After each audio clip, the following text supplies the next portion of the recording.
အချစ်အတွက်နဲ့ညက်ကန်းကြသူများ တခါတလေအချစ်ဆိုတာကမျက်လုံးနဲ့မြင်ရတာမဟုတ်ဘူးနှလုံးသားနဲ့ခံစားရတာပါဒါပေမဲ့အချစ်ကိုယုံကြည်လွန်းသွားတဲ့အခါကိုမမြင်တော့တဲ့မျက်ကန်းတစ်ယောက်ဖြစ်သွားတတ်ပါတယ် Sometimes love isn't something we see with our eyes. We feel it with our heart. But when love becomes too strong, we slowly stop seeing ourselves. And that's when we become blind. သူပြောသမျှကိုယုံလိုက်တယ်သူလို့သမျှကိုအကြောင်းပြချက်ရှာပေးလိုက်တယ်သူရိုက်ခတ်ရင်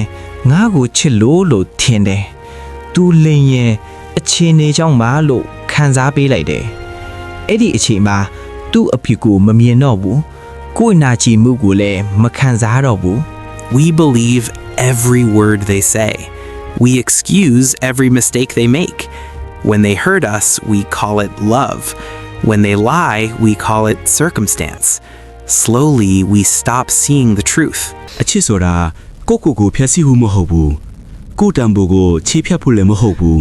ဒါပေမဲ့အချစ်အသက်ဆိုပြီးကိုအိမ်မက်တွေကိုစွန့်လွတ်တယ်ကိုမိသားစုကိုလှမ်းချထားတယ်ကိုတော့မချစ်တော့ဘူး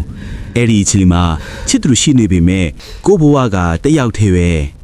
Love was never meant to destroy us. It was never meant to erase who we are. Yet, for love, we give up our dreams. We distance ourselves from our family.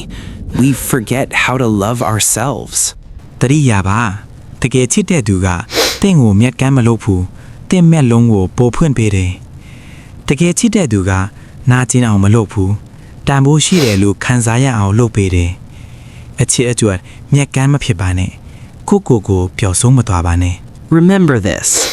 Someone who truly loves you will never blind you. They help you see clearer. They don't hurt you. They remind you of your worth. အချစ်ကတင့်ဘဝကိုအလင်းပေးရမယ်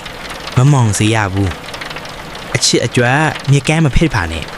ကိုတနဘိုးကိုအမြဲမြင်နိုင်ပါစေ Love should bring light into your life, not darkness. Don't go blind for love.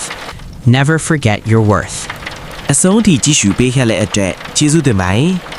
အချစ်ကတင့်ဘဝကိုအလင်းပေးနိုင်ပါစေမျက်ကမ်းမဖြစ်ပါနဲ့ကိုမမေ့ပါနဲ့